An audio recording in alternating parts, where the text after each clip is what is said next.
Welcome and thank you everyone for joining us for today's final session of IIoT World's Energy Day, entitled Best Practices for Mitigating Ransomware for OT and IIoT Cybersecurity and Energy and Utilities.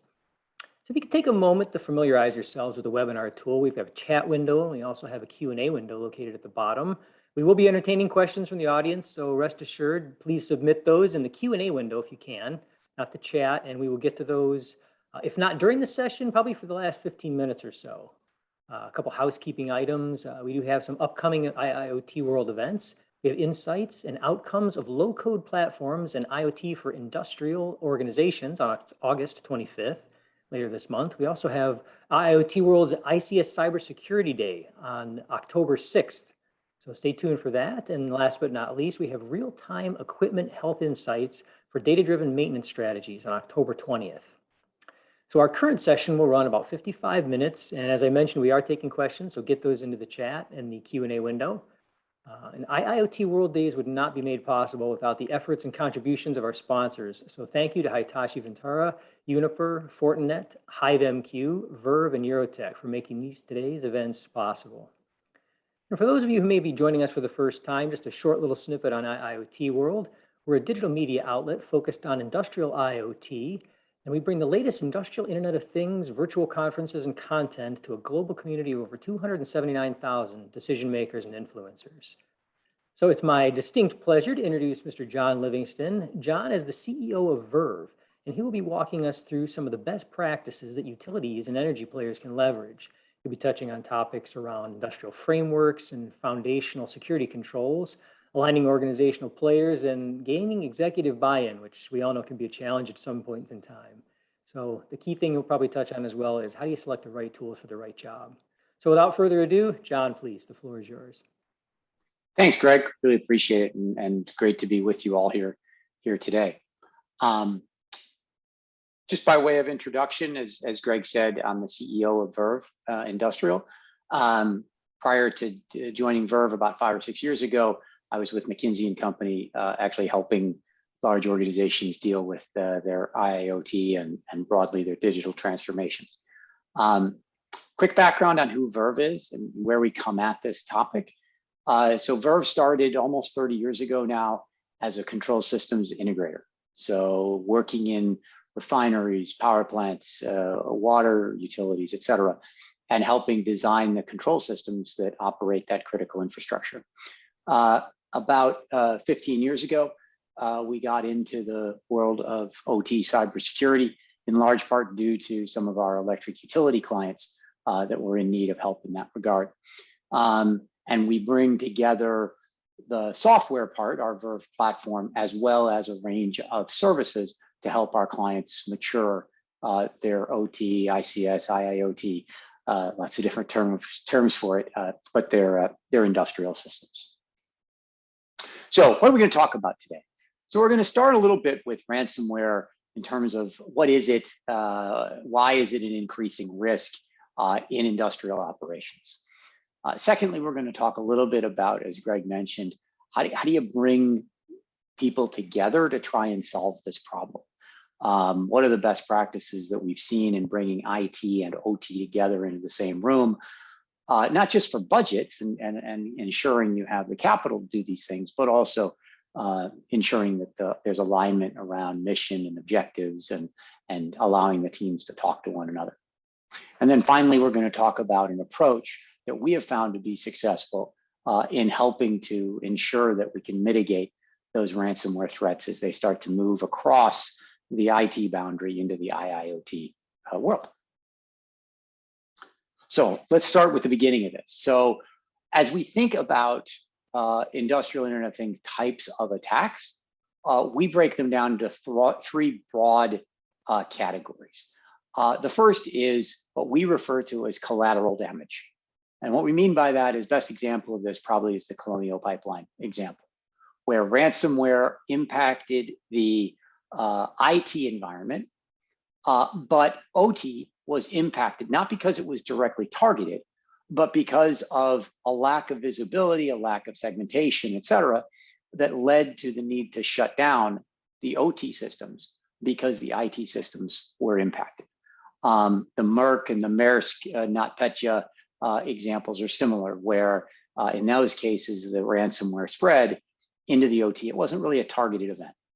Then we have things that are more targeted. The first being kind of the less advanced group. Sometimes these are insiders, like the Georgia Pacific case. Very recently this year, we had the case of Oldsmar in Florida, where a relatively unsophisticated attack leveraged an open TeamViewer account to try to change the amount of lie in the process.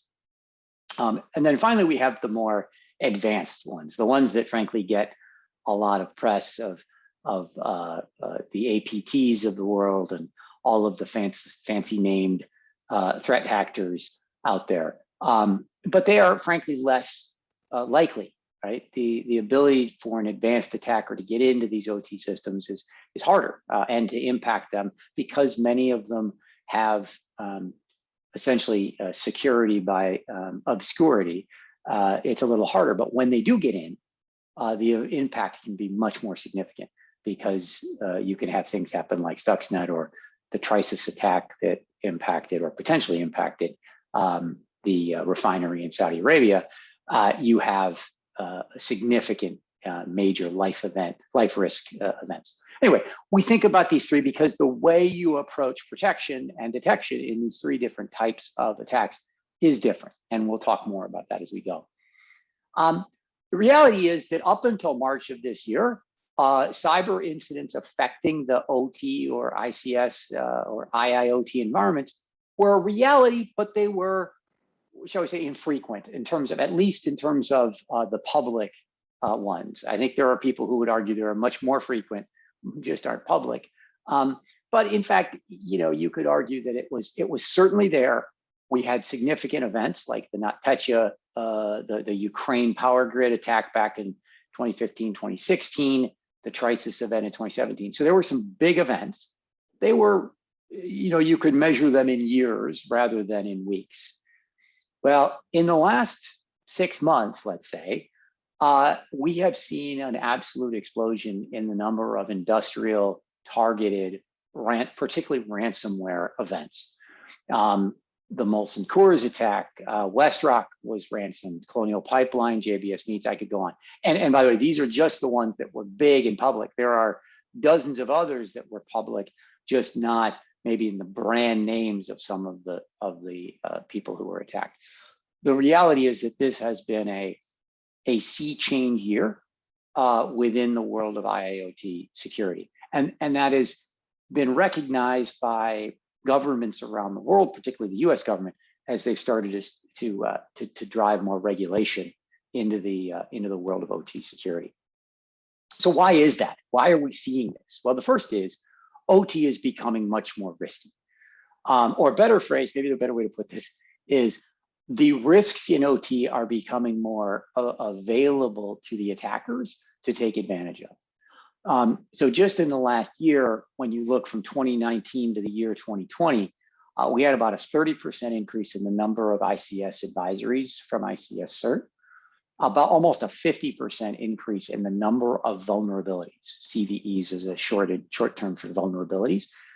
And also importantly, the risk score of those vulnerabilities has increased by over 40%. And so what's happening is more and more people are studying these devices and looking into the world of IIoT, and they're finding significant vulnerabilities in these devices. And as a result, as those things get published, not just the good guys, but also the bad guys have a lot more visibility of what could we do with these kinds of things. In fact, what's happened now is manufacturing is the second most targeted industry. So just between 2019 and 2020, manufacturing moved from number 8 target industry to number 2. By the way, this is data from IBM. Energy specifically went from 9 to number 3. And what's happening here is, so why is this happening? It's happening because the attackers have found the money is in the manufacturing and energy world. If I'm going to ransom somebody, I want to ransom somebody who has a big downside risk of it not coming back online. What is the industries that have the biggest impact if you shut them down? Well, manufacturing and energy are quite large in that way. And so the for-profit, I'll call it, attackers have found ransomware as a way to make money, and specifically ransomware within energy and manufacturing is becoming a really critical source of profit, frankly, for many of these attack groups. And so as we think about how we're going to focus on, or where we're going to focus from a security point of view, focusing around this is a big deal. Lots of ways that ransomware or other attacks have impact. When we think about this in the world of IIoT, we tend to think about it as what we call SRP, safety, reliability, and productivity. Not to say that confidentiality isn't important. It's a big deal if my IP of the design of the F-35 gets stolen by China. That's a big deal. But in fact, most of the risks that people are concerned about are things that threaten life safety or safety, physical safety of the plant, the reliability of that plant, and then finally the productivity. And so as we think about how we're going to defend ourselves, we're thinking about ensuring safety and reliability, making sure that we don't have a physical disruption that could cause reliable impacts. So is that happening? Yes, it is absolutely happening. So these are just some examples of how ransomware is impacting manufacturing operations this is just within the last year, right? And these are substantial physical shutdowns, right? I mean, over half a year in some cases, but in every case, almost 2 to 3 weeks of lost plant time. And for those of you who are on this call, you're probably mostly in the industrial world. You know how financially impactful this can be. Ransomware payouts in the the healthcare world can be in the public sector. Sorry, the municipal world may be 300,000, 400,000, 500,000. In the industrial world, it's in the millions that people are paying. And as almost every executive will tell you in private, if the stuff happens, I'm probably going to have to pay it because I can't afford 2 or 3 weeks in downtime. So this is a significant issue, and the financial impact can be dramatic. These are just 3 examples back from the NotPetya and the Lacrogoga days. $1 billion roughly in the Merck case. Norsk Hydro is a great example of a company who had fantastic approach to the incident response with backups and very publicly stated about how they were going to do it. They did not pay the ransom, but it still cost them about $150 million to recover. So we have to find a way to stop this as an industrial world. The reality is this isn't an OT thing. This isn't an IT thing. I think oftentimes when we talk to folks in this world, there's a little bit of pointing fingers. Well, that was security's fault. Or, well, if the plant had only been patching, we'd been okay. Or, the network guys didn't really segment the network well. And it becomes a us versus them mentality. The reality is the only way we're going to address this is if we bring these 2 groups together. The reality is that ransomware starts in IT. There is not one example in anywhere that you can find in an actual public event where the ransomware was a specific OT ransomware. Now, there's plenty of examples of in the lab. Can you do it? Is it tested? Absolutely. You can do it. There's plenty of examples of that. But in fact, every one of these has started from the IT system and moved across, if there is a DMZ, in many cases there's not, moved across into the OT environment. Therefore, we can't just either sit as OT and say, oh, that's your problem. And we can't sit as IT and say, well, if we solve it here, everything's fine. No, we have to work together. And there's this diagram of the attack surface is wide at the top, but the impact is wide at the bottom. So that blue triangle is the impact, and the pink triangle is the access. And so the risk in OT is that they're connected to the IT systems, and they're getting more and more connected. As we do more IIoT, they become more and more connected. And unfortunately, the impact zone becomes really wide once it gets into the OT world. And we'll talk more about why that is. So how does this happen? How do threats move from IT into OT? Well, the entity, whatever it is, the attacker, dark side or our evil or whoever it is, implants the ransomware, typically using some access. I think it's helpful to take a step back and talk a little bit about the ransomware business model here for a second. So ransomware, if I take DarkSide as an example, DarkSide is a platform. And what that platform offers the hacker is a whole set of capabilities, I'll call it, that are on the market. And what that means is they have capabilities of actually deploying the ransomware securely. They have ways of being paid in Bitcoin. They even have customer support function. When that company gets ransomed, DarkSide acts as customer service in a way to negotiate the final ransomware. But DarkSide isn't actually doing the attack. The attack is a third party. And that third party is essentially licensing the DarkSide platform. And DarkSide takes 60 to 80% of the profits. And whoever has access takes the rest. And so typically what happens is somebody figures out how to get access into an organization and then leverages one of these platforms. I'm just using DarkSide. I know they've been shut down supposedly, but there's a lot more of them.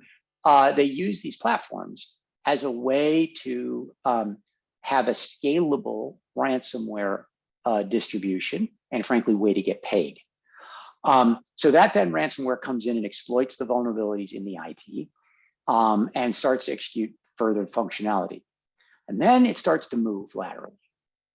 And the biggest gaps here are in many, many organizations, IT and OT are not segmented. They're still operating on a flat network. Or if they are, that network segmentation has very weak ACLs in place. They're not well managed, et cetera.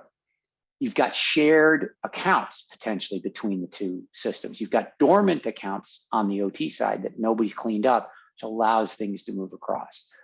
Where you have segmentation, you may have machines that have dual NICs in them, meaning they have two different IPs and they go around the firewall. Lots of ways it can traverse in. And then once it's inside of OT, again, in most cases, these systems aren't regularly patched. There's not a lot of micro segmentation within the OT environment, and they can spread very quickly. And then the really downside scenarios, and once it gets in there, there's a lack of any backups. And so you end up in a world where you have really no way of recovering. So this is kind of the bad news story of how it spreads. And the reality is these are fundamentals. It's not like the attackers are going to great lengths to figure out how to do this. Colonial Pipeline, basically there was a virtual private network, and on that virtual private network, there were dormant accounts, meaning accounts that hadn't been used in 6 months, a year, but no one was managing them. And some of those accounts, their passwords had been stolen, the credentials had been stolen separately in a totally different, they were available on the dark web. In the case of Oldsmar, it was a TeamViewer account, wide open on the internet. As an attacker, I don't need to be a genius to figure out how to get in through TeamViewer.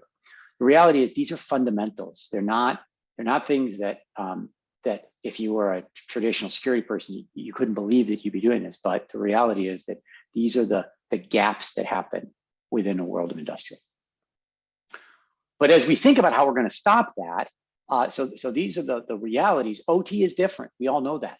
70% of OT assets aren't going to be Windows-based, whereas everything on the IT side is likely well, it may be Windows, it may be an iPhone or whatever, but it's an OS-based asset, whereas in OT, you got all this embedded devices.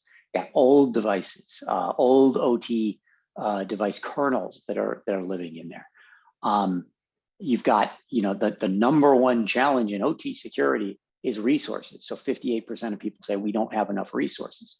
And then finally, you've got all these different ICS protocols or IIoT protocols that you got to deal with. So you say, geez, this should be easy. We should just apply IT security into the OT world and all will be good. But we realize it's just a fundamentally different beast. And the way we think about securing that world from ransomware has to be different. We have to have a different approach.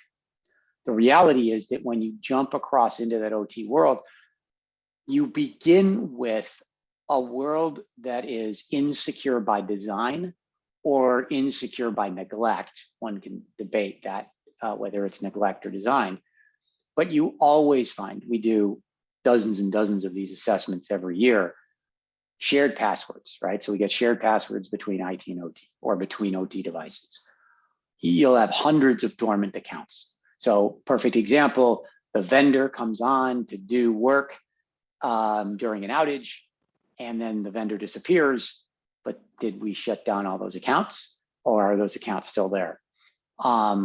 We've got third-party remote access. It may be the way that remote access works is, yeah, I just put my Wi-Fi hotspot on and away I go. I got old devices. I've got dual home NICs. I've got no real standard hardened configs. And so when we go in and we start to do these assessments, the risks start to pile up, right? There's just lots of ways that threats can get in and then can move around. And so the beginning, when we start to think about how we're going to stop this, IT needs to work with OT to say, okay, this is a different starting point than we're used to in the IT world. And so we're going to have to come together to figure out a way to deal with all these different types of devices, as well as this starting point, which just has a lot more risks. And so when we talk about this, how are we going to make this happen? We've got to get IT and OT to come together. And we refer to this as thinking globally, but acting locally. So think globally. It does not make sense for us to have a vulnerability expert in each plant or each refinery or each mill, whatever it is you're working on. We need to find a way to aggregate that risk data up to some central team that can analyze vulnerabilities and risks globally. So see every asset in every plant around the world in one place. They can operate a security operations center and prioritize risks and threats. They can identify indicators of compromise centrally. So that's great, but now I want to actually remediate that risk. I want to patch a device. I want to harden a configuration. I want to start removing users that shouldn't be there. For that, we need to act local, because we all know that if you start patching control systems on a running refinery or power plant or whatever, you're going to trip that plant. And so what we need to do is work locally to deploy those patches in a way that's safe and effective within the OT environment. So first, determine, is this patch feasible or not, as an example. Determine when that action should be taken. So, okay, I've got an outage over the weekend. We can, reboot that system over the weekend to execute that patch. Similarly, that team on the ground can identify anomalous processes that are going on. They're the ones who really understand that OT environment. And so they may be the first people to understand that there may be something odd going on here. But the point is that when we think globally, we centralize the analysis, but then when those actions happen, they can happen locally, obviously with the same kind of automation, but that there's a decision made by that person who understands that process best. We then can bring IT and OT together. We can do risk assessment, remediation planning, et cetera. And by bringing these teams together, we can start to engage senior management on why do we need a budget for IIoT security, right? And how are we going to execute that budget in a way that's safe for operations, that isn't going to trip the plant without doing more harm than good, so to speak, but at the same time doing it in an efficient way and not having to have hundreds of cybersecurity resources, one at each plant. So if we can bring IT and OT together, what's the approach that we can use that really can make a difference? How do we apply those IT-like security capabilities within the world of IIoT? So that's what we're going to talk about today. So we think about this as two key efforts. First is risk reduction, the second is threat response. So let me start with risk reduction. You saw on that page before, all of those risks that is a typical starting point in an IIoT environment. There's all these environmental factors that could create a greater chance of a negative impact of a cyber event. Those flat networks, unpatched vulnerabilities, dormant accounts, et cetera. And then on the reduction side, so we have to find a way to reduce those risks, not just know them, but we have to take actions to start remediating and reducing those risks. Segmentation, patch management, configuration hardening, et cetera. So we got to combine risk reduction at the same time as we start to look at threat response. And so a threat is different from a risk, right? A risk is it's present. There's an environmental factor that may make a chance of a negative impact significant. The threat is the actual active behavior that is possibly causing that, taking advantages away of that risk. Malicious access, malware, et cetera. But then we have to be able to respond. It's not just enough that we can detect something. We have to be able to investigate that event, figure out what's the right response, and then take an effective, narrowly scoped as possible response to stop that threat in its tracks. So we, in another language, this could be protect on the left-hand side of this page and detect on the right. We prefer risk reduction and threat response because it's not enough just to detect. We have to get into the response. And this somewhat mirrors the NIST cybersecurity framework. From the first thing we need to do is identify. We need to know what's going on. We need to know our assets. We need to know our networks. We need to know our configuration baseline. We then can protect, can start to do that risk reduction effort. We then can detect, right? We need to be able to monitor and manage for changes, monitor account behaviors, monitor network traffic, et cetera. But then we have to respond. We have to be able to quickly move from, okay, I see a threat, and now I can go stop it. And how do I stop it? How do I stop that ransomware from moving without just shutting down the plant? Because that doesn't help a lot. If I can figure out a way to stop that ransomware in a narrowly defined way, I can keep the plant running and stop a machine, turn off an account. We can talk more about that.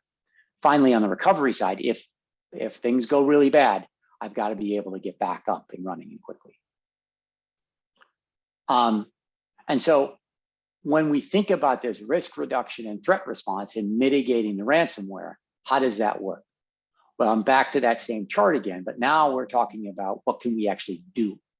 So on the risk reduction side, we can identify and we can eliminate those accounts and passwords that shouldn't be there, or change the passwords that are old and need to be changed. We can remove risks on the servers. We can identify dual NICs, and we can change the rules in those firewalls to not allow those. And you can see the rest in the orange. We'll share this document with everyone. Similarly, on the threat response side, we can also detect a threat as it moves into the environment. One of the most effective ways of doing this is what is called canaries. We can deploy a small file on all of the servers and workstations, et cetera, on the environment. That file is never accessed for anything except when ransomware hits it. Because the ransomware is going to get every file and it's going to try and encrypt it. And the minute that file is accessed, we can send an alert and say, this machine is being encrypted. Let's stop it. We can alert on unplanned changes to the controllers or field devices in the environment. We can monitor for anomalous file access. We can alert on traffic coming from outside the DMZ inside. So a variety of things we can start to alert on and then take actions to respond to that. So these are the kinds of things we can do to both protect or reduce the risk, as well as respond to incoming threats. But it's challenging, as we've talked about. It's challenging to do this. And again, these are a restatement of a lot of those risks or those challenges in an OT environment. Different architectures, device backplanes in OT, right? I've got some vendor who's decided the way they're going to do their IIoT is to put an extra card in the rack, in the PLC rack, and that's going to be a card connecting out to their 5G network. Well, I've now just bridged the internet and my inside the network DMZ assets, and on and on. So how do we deal with this? We define the way we address this as OT systems management. And what's involved in OT systems management is the following. It starts with a really robust asset inventory and visibility, a way to see everything there is to know about every asset in your environment, from your vulnerabilities, your patches, your software, users and accounts, et cetera.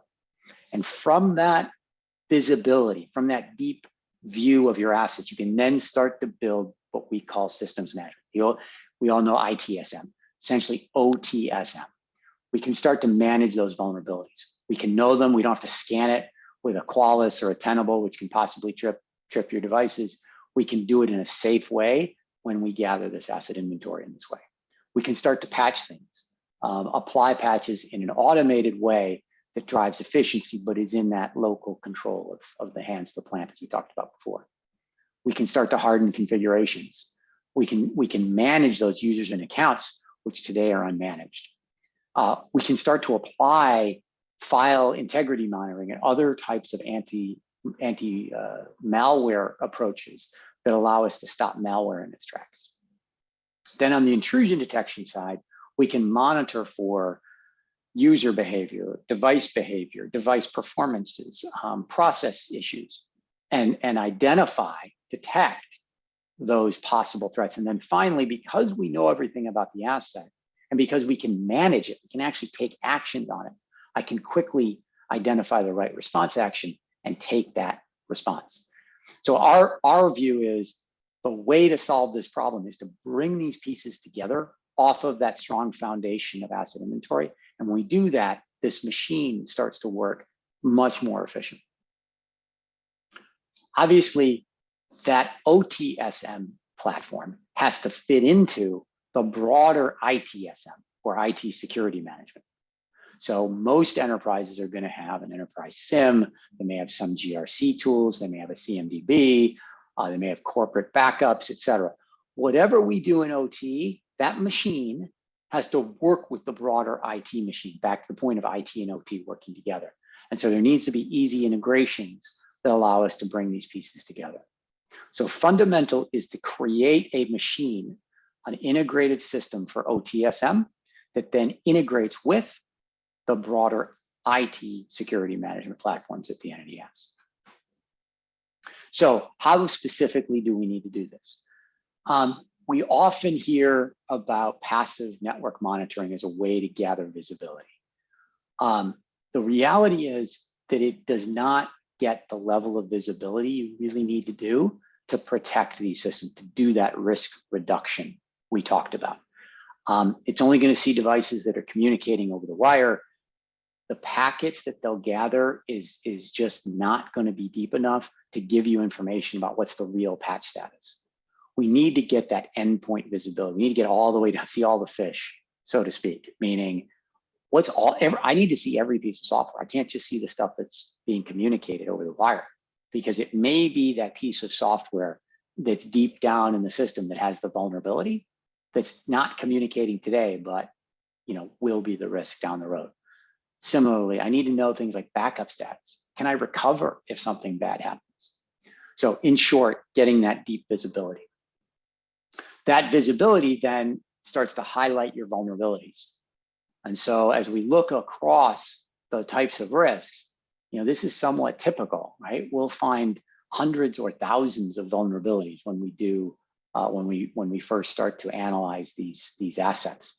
And so the key is, how do we then prioritize? So risk reduction is the key is to identify and prioritize the most critical risks, right? So being able to go dive in and say, all right, do we have assets that still have the Blue Keep vulnerability, the WannaCry vulnerability? Are they still out there?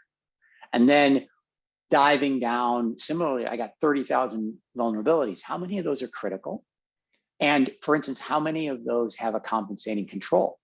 Do I have application whitelisting? Do I have a firewall, et cetera? And then I can narrow down to the 308 in this example that are the most critical vulnerabilities on assets without a compensating control. When we think about stopping ransomware, I can guarantee when anybody goes in their OT environments and they start to analyze their vulnerabilities, there will just be too many if you're going to have to deal with all of them. We got to prioritize and find a way to narrow down using these kind of winnowing processes. Similarly, as we get into these risks, we need to be able to remediate more than just patching and vulnerabilities. Almost always we'll find admin accounts with expired passwords, administrator accounts with dozens of administrator accounts across these individual assets. Huge numbers of inactive accounts that haven't been used in 180 days or more. And what this does is it creates a hotbed for an attacker to spread quickly, because I don't need to be using special tools. If there's an admin account with an expired password, or worst case, an account that has password as the password, and it's never been changed, I can get in and I can go a long way. And frankly, if you're doing monitoring, you're probably not going to see it, because it's already an account that exists. It doesn't look abnormal. It's just doing what it's doing. And so we got to start with that risk reduction on the users and accounts. And similarly, on the network side, being able to go in and look at specific network risks and remediate those, whether it be limited VLAN separations or misconfigured network devices, to be able to go in and reduce that risk. Reducing risk isn't just about identifying them. So we call the identification phase the 360 risk assessment, a 360-degree risk assessment. But it's not enough just to do that. We have to then integrate that with actions. We need to be able to execute those endpoint actions to be able to fix the risk, to actually reduce it, not just to know it exists. And that's where the actionability part comes into this program, right? So as we think about risk, we identify risk in a 360-degree approach, and then we reduce it using an actionability platform, back to that point about acting local, allowing that local team the tools and automation to take actions in an appropriate way for their environment that solves those risks, whether they be patches or insecure configurations, et cetera. And then similarly on the detection side, I think one of the things that people fail to take advantage of is the great thing about IIoT is we have a lot of potential telemetry. A lot of folks will stop at the network side, right? And they'll say, great, I have packet inspection, and so I'm now detect. The reality is we have such great information in these OT networks if we just use it. We have obviously the network, syslog, netflow, but we have configuration changes. And frankly, in OT environments, you want to be controlling those configuration changes. We have device metrics, so we can pull out the performance of the devices. And a lot of times ransomware will be given away as a device starts to perform differently. We have Windows logs, user behavior, the canaries that I talked about before, AV logs, et cetera. But we also have process alarms. One of the things that we've done is we've integrated the process data in. So I start to see a process changing, a physical process change. That's a great potential indicator that something is going on in the environment. And so we can bring those in, obviously, and apply all the detection elements, which are key. I'm just running a little bit behind, so I'm going to skip that one. But then when we say, okay, now we detect it, all right, what can we do to recover? What can we do to respond to that? And so the way we think about this is, you know your baseline for that device. You detect some anomalous pattern of behavior. You can analyze the time series of what's been going on that asset. You can review the behavior, et cetera. And then you can execute your response plan specifically. And then you can execute specific responses that are tailored to that particular threat on that particular asset. I know this sounds like, wow, geez, how would you ever do that? But because you know what the assets are, because you know what the users are on the assets, et cetera, it allows you to take a minimally impactful response action. Could be to close a port or stop a service. Could be, let's say there's a pass the hash attack and it's coming from one user. Great, I shut down that user. I don't have to shut down the whole plant. And this is a huge difference in the ability to be successful in mitigating ransomware, is that our responses can't always be shut down the plant or shut down OT. By having this kind of visibility of knowing exactly what's going on the asset and exactly what's going on that threat, we can then go in and take pinpoint actions that stop the threat in the least impactful way possible. So one of the questions on here, okay, so I've got the platforms, I can do that.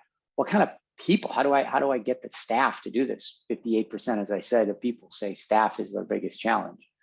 And the way we think about this, back to OT systems management, we need to build the skills in those types of activities, the systems management capabilities.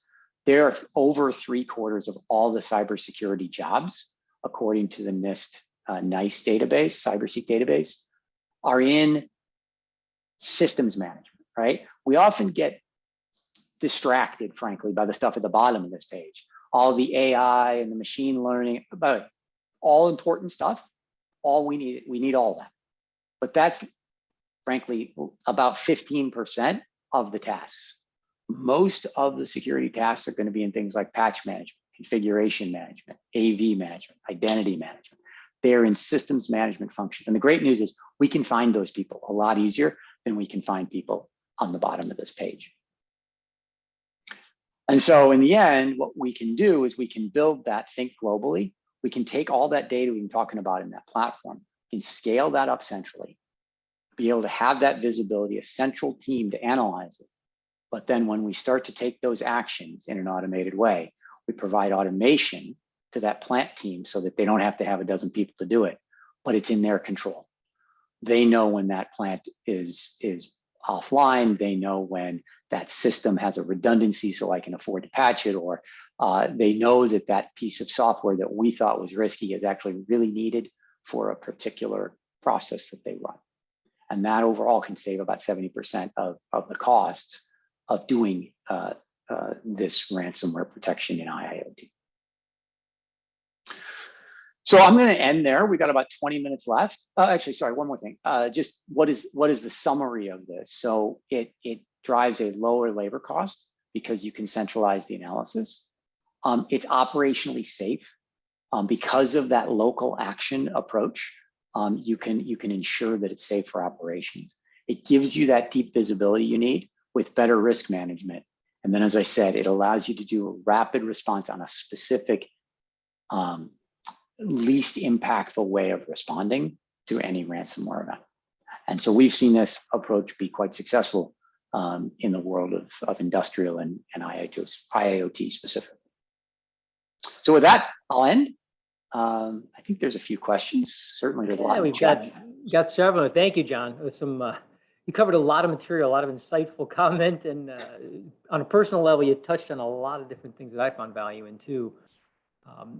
And I'm just get a quick shout out here. Kennedy had asked, can we have these important notes? And yes, this will be made available.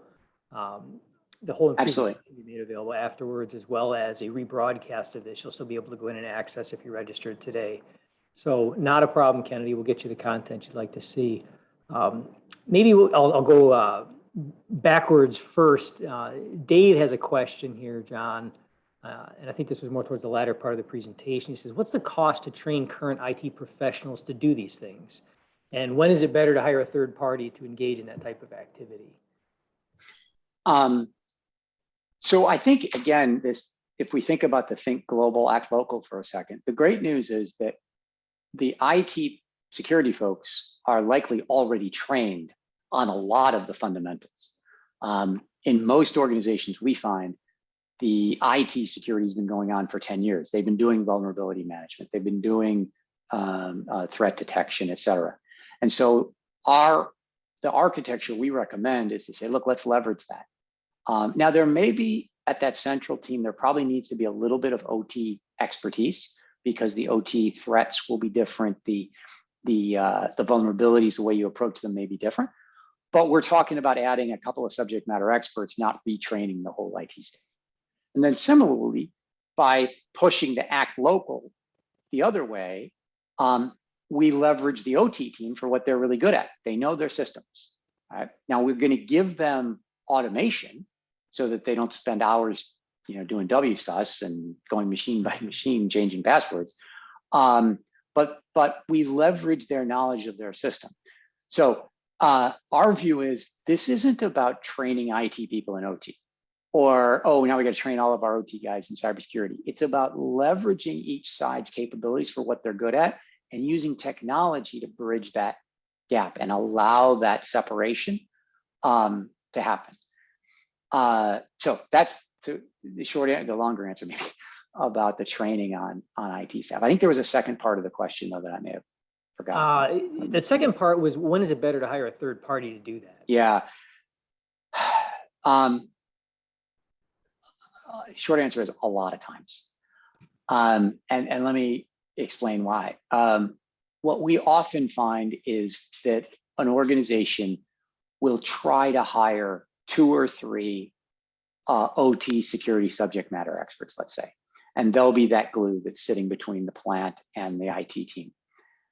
And what we often find is that within 9 months, one of those guys has been recruited to do something else in the company, and another woman has been pulled out and been recruited away to another company. And you've now got one person, and now I'm back recruiting again to fill in that. There's no pipeline, right? There's no way of, when you only have 3 people, it's really hard to build a pipeline. And so what we've seen is that's where our clients have found the most value from a third party. Is a third party can have a pipeline because it's not 3 people, it's 200 people. And I can have a training program, et cetera. And as a result of that, they have scale that any individual client finds it hard to get to. Now, obviously, if you're enormous, if you're BP or Shell, you can, you probably got enough scale. But if you're a $1 billion company or a $500 million company or even a $5 billion company, you may find it difficult to build the scale you need. And that's where the third party can be helpful. Oh, good perspective. One follow-up to this too. It's more on the leadership nuance of it. In as much as there is a proverbial turf war between IT and OT, have you found in your experience who owns, or the ownership piece of it in terms of responsibility? Where does that seem to work best? Because you always hear this, that's IT's job, or IT ultimately manage it, or OT, or the IoT group. How have you seen that work effectively? By far, the most effective is when you have a joint leadership team going after this. I know everybody's like, yeah, how the heck would you do that? Well, let me give you one example. We work closely with the utility, and the way they've done it is their CISO, who is an IT person, has created a group of direct reports underneath him. And that group is about 2/3 IT, 1/3 OT. And they've literally pulled people who were control systems people out. And the head of cybersecurity architecture is a control system person, like used to basically be the head of the control systems for one of their nuclear facilities. And he is now the head of cybersecurity architecture. That model means that people at the table have both perspectives. So when the debate happens within that senior team of the CISO, you have both perspectives being shared and they come to a joint agreement. That's been the most effective way we've seen it done. Others have done it where IT leads, but there is a steering committee and the steering committee inputs information from the OT side. Sure failure is I've got an IT team and they're doing their thing, and each plant is doing its own thing. And I will tell you, in very large number of situations that when we first meet organizations, you've got literally every plant is an island, and that plant decides what I'm going to do for my process control. And by this is abnormal. It's kind of how they've grown up, right? Each plant has a P&L, and so I'm a Honeywell plant, and so I'm going to do whatever Honeywell says, and I'm a Delta V plant, and I'm going to do whatever. Well, you end up in a real management challenge because each plant is doing their own thing. They have their own processes. There's no centralization. Scale blows up. That doesn't work. Unfortunately, it seems to be kind of a standard model from what we've seen. Got it. No, thank you.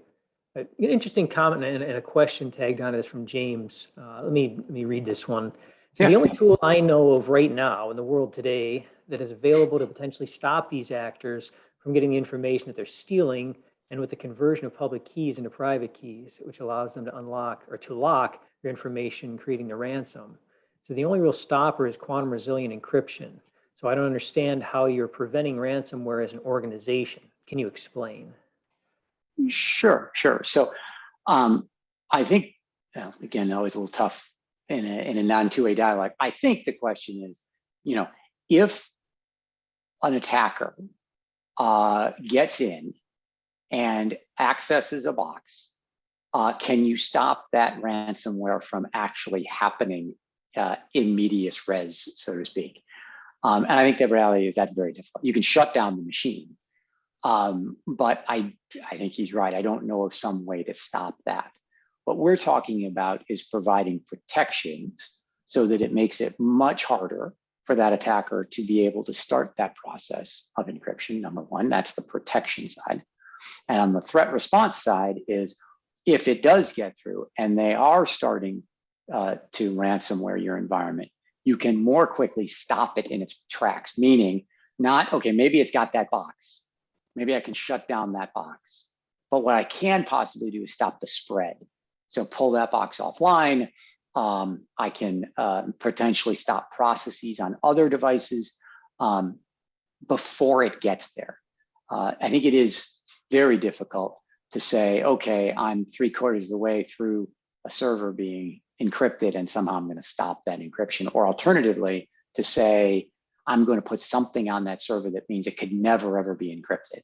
I think you would need, probably would be some sort of quantum approach. But that's not what we're talking about with this. This is about protecting the chances from it being ransomed, and then separately identifying that threat and stopping the spread of that ransomware. Hopefully that helps. Okay, James, hopefully that helps. If you want to elaborate. Follow up with me. Send me an email, James. Absolutely, reach out. All right, let's see here. Let's see, Phil had asked one in the beginning state, is that we might have answered this, Phil. So if we have, feel free to dive in. It says, how vulnerable is IIoT as an attack surface compared to everything else? And how bad is the device identity layer at protecting devices and IoT data? It is horrifically bad. So we have a number of IT security experts on our team who have been doing vulnerability assessments for years, and they just joined us on the OT side. And we'll do these assessments, and literally their eyes bug out of the reality of these risks. Imagine systems that have literally never been patched. They've never been managed at all. Users can put any piece of software on there they want. It's the Wild West. And it's like, no, the vendors don't let them do that. And then you go in and you actually get the data off there, and you're like, why does this Honeywell server or this Honeywell workstation have iTunes on it and a DVD burner and log me in? It's because somebody a year ago decided to put that on there for some reason, and nobody monitors it, so it's still there. And the number of industrial environments that you go into where there is no network segmentation, it's essentially a flat network. So I'm sitting at a plant in Poughkeepsie, and from there I can SSH into a device, in Portland and in Prague, and SSH into the device and change the configurations on those devices from the plant in Poughkeepsie. It happens almost inevitably. So yeah, it's pretty bad. It's pretty bad.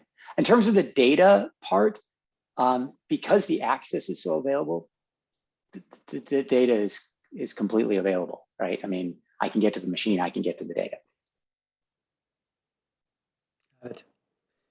Anna asked a question. I think this was more towards the beginning, and I think you might have actually covered it to some degree, but I'll throw it out there again. It says, what would the contingency plan be for a major political cyber attack, shutting down power? How does IoT implement that plan better than other systems? We obviously need people specifically trained in repairing and monitoring those systems after attacks. So I may not be liked by some of my cybersecurity software salespeople outside of Verve, but the reality is that our electric grid, let me talk about the United States for a minute, it would be really, really, really hard to shut down the electric grid. And I could talk about all the technical reasons why that's true, but you know, I think it was Tom Brokaw that wrote that book, or maybe no, it was Ted Koppel wrote the book about the lights around. The reality of a situation like that is so far-fetched, and it has nothing to do with the cybersecurity protections that are out there. It's simply because of the design of this system. It is so broken up and distributed with multiple levels of complexity and I'll call it breakers in the system, that to knock out the actual grid itself by going after the grid would be very, very difficult. What I have said often, and frankly, is I think we saw this a bit at the early steps in Colonial, and we definitely saw it in Texas with that storm, the freeze. The pipelines are our problem. So much of our power today relies on natural gas, and more every day. Those natural gas pipelines are not regulated the same way. They're just starting to be. They're not regulated the same way that the utilities are. And top of that, the network infrastructure does not have the same resilience and overlap, et cetera, that the power grid does. And so I don't need to take out 500,000 substations. I could take out 30 or 40 pipelines and do a significant amount of damage. So let's assume that happens, right? Let's assume you go at it that way and you stop the pipelines and therefore you turn off large sections of power. I think we saw a little glimpse of that in Texas. That's what happens after 3 or 4 days of the power going out. You have death, you have political chaos, you have theft. I think it's a massive political problem, not political, life problem, if that were to happen. Which is why I think the government is recognizing this and starting to go down the path of, okay, we need to have some regulation on this critical infrastructure. We can't just look, I mean, I think it's pretty fair to say that the private sector, this is a typical insurance problem, right? The private sector will likely not invest the amount necessary to protect the essentially the externalities that happen from a cyber attack, right? So Colonial Pipeline, the cost of Colonial Pipeline was, let's say it's gonna be $100 million or something, right? The cost of the economy was in the billions. Well, no CEO of Colonial Pipeline is gonna invest money to save the billions that impact the economy. The only way to drive that is through some form of regulation. While I hate regulation, I don't see another path right now to making this happen. Well, it's an interesting perspective, and it has its place, right? It's not often you find yourself making that comment. No, I know. I can't believe I'm saying it, frankly, but it's hard to see another path. No, I would agree. Good question, Anna. If there's another nuance to that, I think we hit on both sides of that. She had a follow-up in here about would there be separate generators that stored power that were unhackable in reserve, decentralized power in the event of a cyber attack? And that it wouldn't be unhackable, but I think the reality is that look, I think part of our problem in Texas was Texas is an island, right? They've islanded their power infrastructure. Most of the rest of the country is not islanded, right? We're networked and interconnected. And so power goes out one place, we move power from someplace else. My guess is Texas is going to change their tune after what's happened. I don't know, we'll see, but that's a huge advantage of our grid, is it is interconnected, so we can move power from one place to another. Oh, very good. Anything with, yeah, James just made a comment, anything with a chip can be hacked, indeed. No question, no question. No, good comment. Well, maybe, I know we're approaching the end of our time here, so I'm going to end with one question. I always like to go away with a tangible takeaway or a next step for folks. So what can somebody do today to reduce their chances of a ransomware attack on their OT environment? If we just took that 30,000 foot view and not drill it down to one specific entity. Any words of advice or wisdom, John? Yeah, the very first thing I would suggest is get a group of people together from your OT group and your IT group and run a quote unquote tabletop scenario. So in other words, let's go through and let's assume for a second somebody got through and ransomed us. What would we do? Number one, you may get some practical things you can do to stop it, and you'll have a response plan. But the biggest thing that it will do is it will raise awareness of the problem. Oh my God, this would be a huge problem because we would not have a way to stop it in most cases.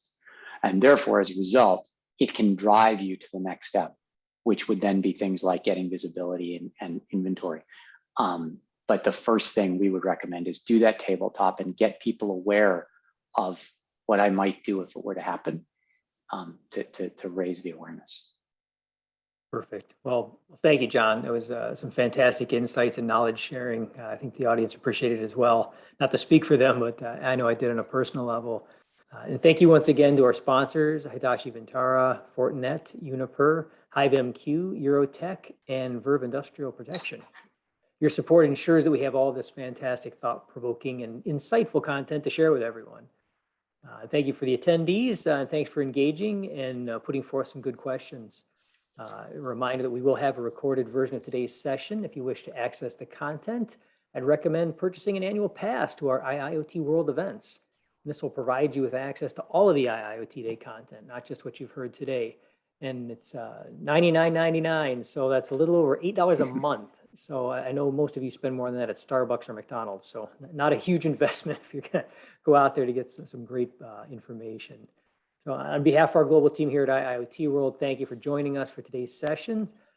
This concludes this portion of the program, and I'm going to turn it over to Kevin O'Donovan. Kevin's one of our board members. If you were here earlier, you probably heard from his insightful wisdom. He's going to do basically a wrap up of the whole day's events. So I will turn it over to you. Thank you, Kevin. Thank you, Greg.